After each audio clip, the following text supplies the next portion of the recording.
ಹೆಣ್ಣು ಮಕ್ಕಳು ಬಂದಾಗ ಅತ್ಯಂತ ಸರಳ ಉಡುಪಿನಲ್ಲಿದ್ದ ರಾಣಿಯನ್ನು ನೋಡಿ ಅವರು ಹೇಳ್ತಾರೆ, ಏನಮ್ಮ, ಸಾಮಾನ್ಯ ಮನುಷ್ಯರಾದ ನಾವೇ ಇಷ್ಟು ಒಳ್ಳೆ ಬಟ್ಟೆ ಹಾಕ್ಕೊಂಡಿದ್ದೇವೆ, ಒಡವೆ ಹಾಕ್ಕೊಂಡಿದ್ದೇವೆ, ನೀನು ರಾಣಿ ಏನೂ ಹಾಕ್ಕೊಂಡಿಲ್ವಲ್ಲ, ನೀನು ಯಾಕೋ ನಮಗೆ ಬೇಸರ ಆಗ್ತಾ ಇದೆ ಅಂದಾಗ ರಾಣಿಗೂ ಸಹ ಹಾಗೆ ಅನಿಸುತ್ತೆ.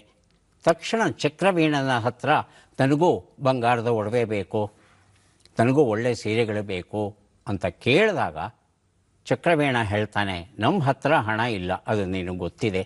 ಆದರೆ ಜಗತ್ತಲ್ಲಿ ಕೆಟ್ಟ ಅರಸರು ಒಂದಷ್ಟು ಜನ ಇರ್ತಾರೆ, ಅವರಿಂದ ಹಣ ತರಿಸಿ ಕೊಡ್ತೇನೆ ನಿನಗೆ ಅಂತ ಹೇಳಿ ಒಂದು ಪತ್ರವನ್ನು ಬರೆದು ಒಬ್ಬ ದೂತನ ಕೈಗೆ ಕೊಟ್ಟು ನೇರವಾಗಿ ಲಂಕೆಯ ಅರಸ ರಾವಣನಿಗೆ ಕಳಿಸ್ತಾನೆ. ತಕ್ಷಣ ನನಗೆ 20 ಮಣ ಬಂಗಾರ ಕೊಟ್ಟು ಕಳಿಸ್ತೀನು ಅಂತ. ಅವನಿಗೆ ರೇಗೋಗ್ಬಿಡುತ್ತೆ ರಾವಣನಿಗೆ, ಯಾವ ನಿಮ್ಮ ಹೆಸರೇ ಕೇಳಲಿಲ್ಲ, ನಾನು 20 ಮಣ ಬಂಗಾರ ಕೊಡಬೇಕಂತೆ, ಕೊಡೋಕ್ಕಾಗಲ್ಲ ಹೋಗಂತ ಹೇಳಿ ಅವನನ್ನು ಬಂಧನದಲ್ಲಿ ಇಡ್ತಾರೆ.